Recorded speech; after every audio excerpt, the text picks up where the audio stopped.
Let's mic बयानबाजी।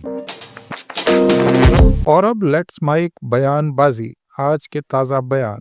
गृह मंत्री अमित शाह ने अपने एक भाषण में कावेरी इंजन का जिक्र किया है।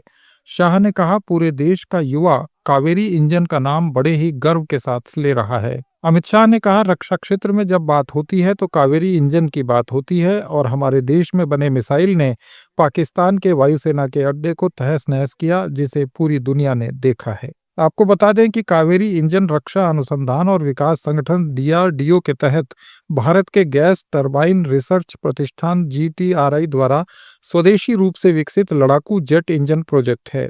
इसका इस्तेमाल लाइट कॉम्बैक्ट एयरक्राफ्ट को शक्ति प्रदान करने और विदेशी जेट इंजनों पर निर्भरता कम करने के लिए किया जाता है।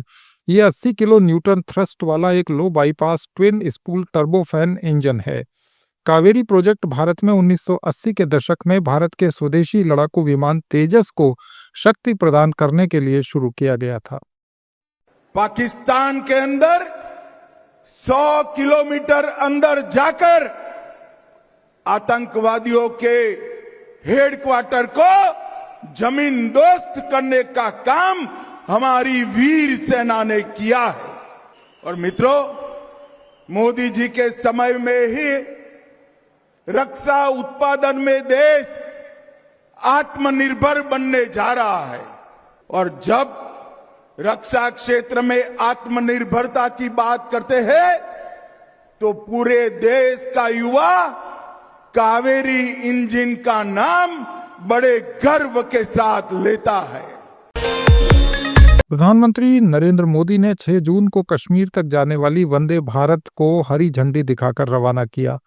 इसके बाद कश्मीर से कन्याकुमारी तक रेल कनेक्टिविटी हो चुकी है। अब यात्री श्री वैष्णो देवी कटरा रेलवे स्टेशन से श्रीनगर ट्रेन के जरिए जा सकते हैं। इसी बीच मंगलवार को जम्मू और कश्मीर नेशनल कॉन्फ्रेंस के प्रमुख फारूक अब्दुल्ला का बयान सामने आया है। उन्होंने मीडिया से कहा, मुझे बहुत खुशी है कि मैं कटरा के लिए इस ट्रेन से यात्रा कर रहा हूं। ये हमारे लिए बहुत बड़ा आशीर्वाद है और इससे पर्यटकों को बहुत फायदा होने वाला है। सड़क यात्रा से समय ज्यादा लगता है और हवाई यात्रा के लिए कीमतें बहुत ज्यादा हैं। इस ट्रेन से हमें बहुत लाभ होगा। किस तरह देख रहे हैं आप खुद आज वंदे भारत ट्रेन? मुझे बहुत खुशी है कि आज मैं इस ट्रेन से जा रहा हूँ कटरा। यह हमारे लिए सबसे बड़ा फायदा हुआ है। 2 चीज़ें, एक टूरिस्ट के लिए भी, जम्मू कश्मीर के अवाम के लिए भी, कि हम आज़ादी से जा सकेंगे। अब रास्ते की परवाह नहीं है हमें ज़्यादा, क्योंकि रास्ता कई दफ़ा ख़त्म हो जाता है। दूसरा, जहाज़ वाले भी फेयर बहुत ऊपर कर देते हैं। अब हम लोगों को फ़ायदा होगा इससे और हम उम्मीद करते हैं इसका फ़ायदा हम इस्तेमाल करेंगे। दिल्ली की पूर्व CM आतिशी को दिल्ली पुलिस ने हिरासत में लिया है। बताया जा रहा है कि वो कालका जी के भूमिहीन कैंप में एंटी डिमोलिशन प्रदर्शन में शामिल थीं। आतिशी ने कहा कि बीजेपी कल इन झुग्गियों को तोड़ने वाली है और मुझे आज जेल में लेकर जा रही है, क्योंकि मैं झुग्गी वालों के लिए आवाज उठा रही हूँ। ये झुग्गियां तोड़ने वाली है और आज मुझे जेल में लेके जा रही है, क्योंकि मैं इन झुग्गी वालों की आवाज उठा रही हूँ।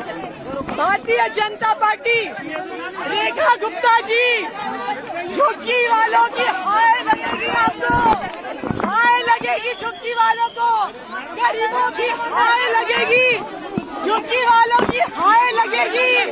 भारतीय जनता पार्टी कभी वापस नहीं आएगी, इन गरीबों की हाय लगेगी।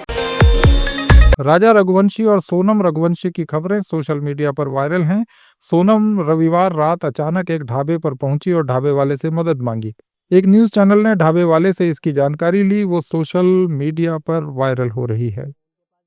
कुछ नहीं, वो वहाँ पे कस्टमर लोग कुछ बैठे थे, एक लेडीज़, एक उनके पिता और 2 बच्चे। तो उनके पास जाती है, उनसे कुछ हेल्प मांगती है तो मना कर देते हैं। फिर मेरे पास आती है, बोलती हैं कि भैया अपना मोबाइल दे दीजिए, हमको थोड़ा बात करना है। तो हम उनको अपना मोबाइल देते हैं, वो नंबर डायल करती हैं। फिर अपने भाई से मतलब हेलो भैया, हम इतना ही कुछ बोल के वो रोने लगती है। फिर उनके फैमिली से हम बात करते हैं, उनको यहाँ का एड्रेस बताते हैं।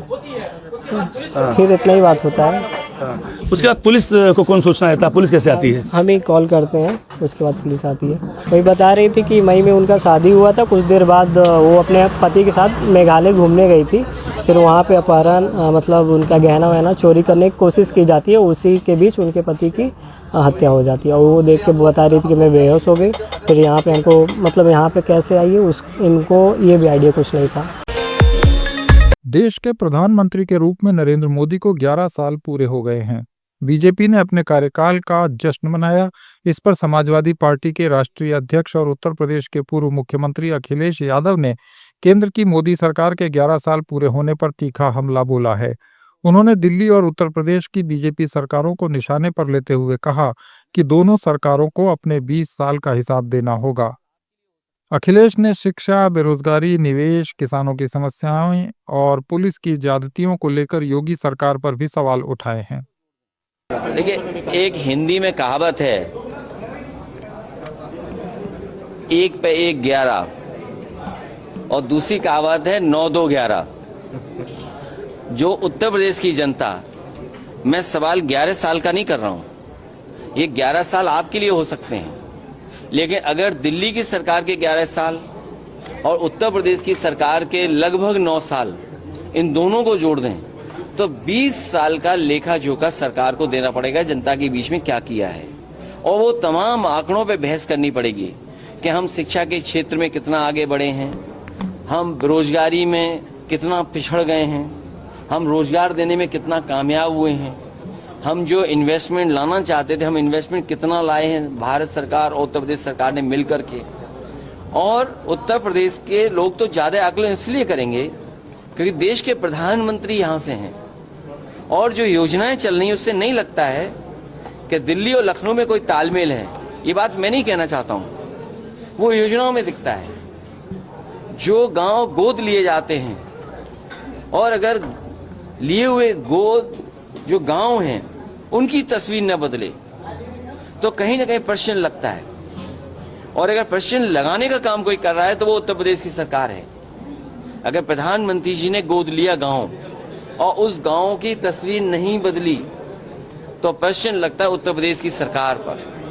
और यहां पर जितने लोग बैठे हैं बीजेपी में, एक दूसरे से सर टकरा रहे हैं, एक दूसरे के खिलाफ काम कर रहे हैं, खींचातानी कर रहे हैं। कौन सा विभाग है जिसमें खींचातानी न चल रही हो।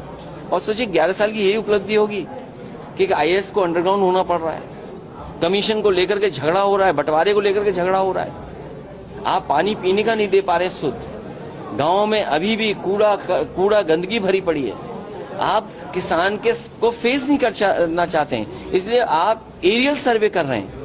फसलों का कोई एरियल सर्वे करता है? कोई आप रिमोट सेंसिंग के अधिकारी हैं? आप क्या, आप प्रदेश के सबसे बड़े मुखिया हैं, आपको किसान के सामने जाना चाहिए, फेस करना चाहिए किसान को। और खेती बाड़ी कहां पहुंच गई, किसान को क्या लाभ पहुंचा है? तो ये तमाम सवाल हैं जो उपलब्धियां या नाकामी के उस पर आकलन जनता करेगी। मुख्यमंत्री जी आज दिल्ली गए हैं। राहुल गांधी ने अपने एक्स अकाउंट पर एक पोस्ट शेयर की है जिसे लेकर राजनीति तेज हो गई है। राहुल ने एमपी कांग्रेस का पेज शेयर करते हुए लिखा कि मध्य प्रदेश में 19 साल के पंकज प्रजापति को सिर्फ इसलिए सरेआम गोली मार दी गई क्योंकि उसने दलित होकर अपने हिस्से का हक मांगा। एफआईआर दर्ज नहीं की गई, पोस्टमार्टम टाल दिया गया क्योंकि गुनहगार नेता सत्ता की गोद में बैठा है और सत्ता मनुवादी और बहुजन विरोधी बीजेपी की है। मोदी सरकार के 11 साल आदिवासियों, पिछड़ों और अल्पसंख्यकों के लिए अपमान, हिंसा और भेदभाव से भरे रहे हैं।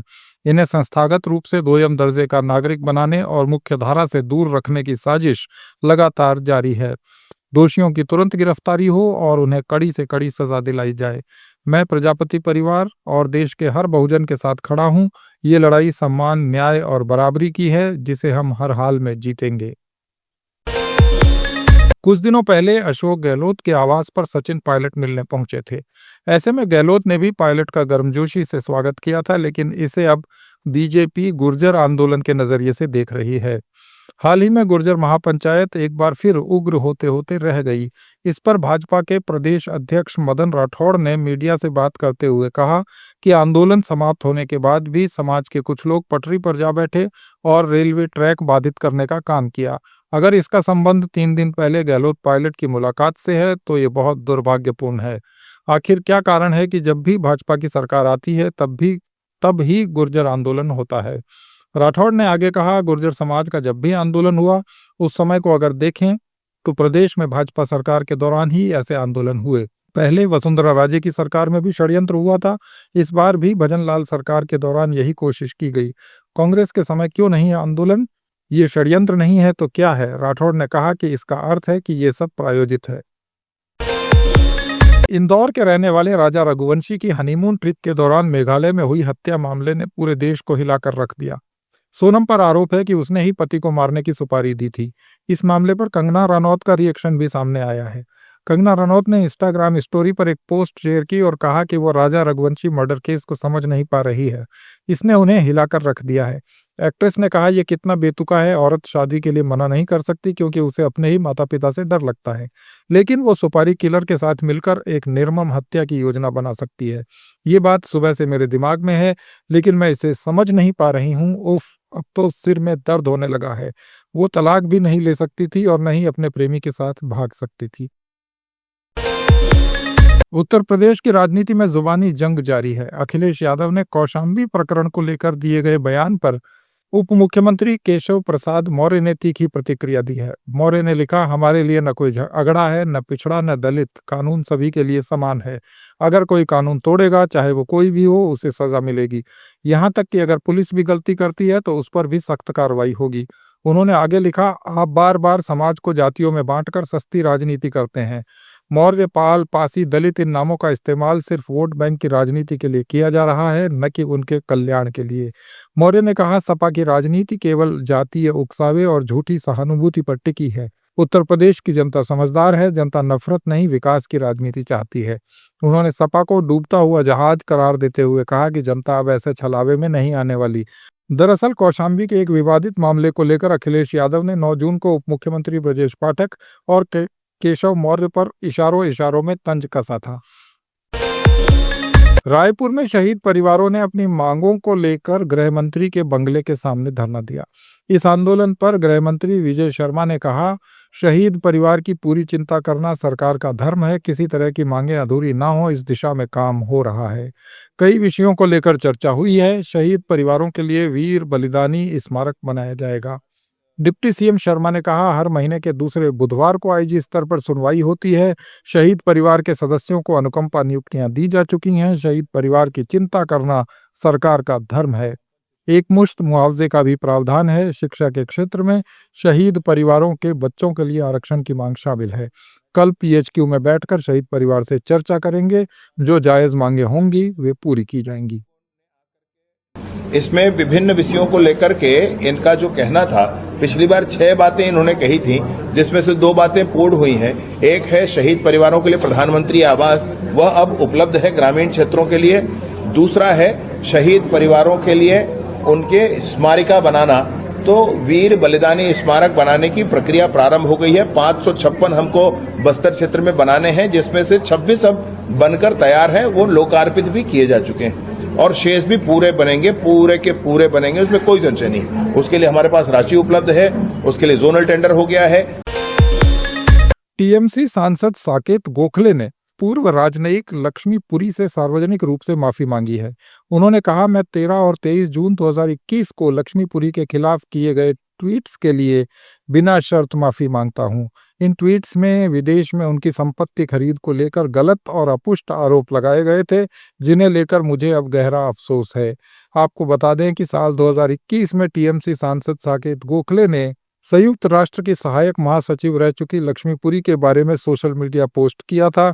साकेत ने लक्ष्मी और उनके पति पर संपत्ति और खासकर स्विट्जरलैंड में एक अपार्टमेंट की खरीद को लेकर सवाल उठाए थे और ईडी से इसकी जांच की मांग की थी। इन आरोपों को झूठा कहते हुए लक्ष्मी पुरी ने दिल्ली उच्च न्यायालय में साकेत गोखले के खिलाफ मानहानि का मुकदमा दायर किया था। जुलाई 2024 में कोर्ट ने साकेत को दोषी माना और लक्ष्मी पुरी को 50 लाख रुपए का मुआवजा अदा करने का आदेश दिया। साथ ही सार्वजनिक रूप से माफी मांगने और उस माफीनामे को अपने एक्स हैंडल पर 6 महीने तक पिन करके रखने का भी निर्देश दिया गया। उन्हें राष्ट्रीय अखबार में भी माफी प्रकाशित करने को कहा गया था। आप सुन रहे थे let's mike more than radio. Follow कीजिए हमें हमारे सोशल मीडिया प्लेटफॉर्म्स पर। It's time for news. It's time for More Than Radio. Presenting the first radio news app, Let's Mic.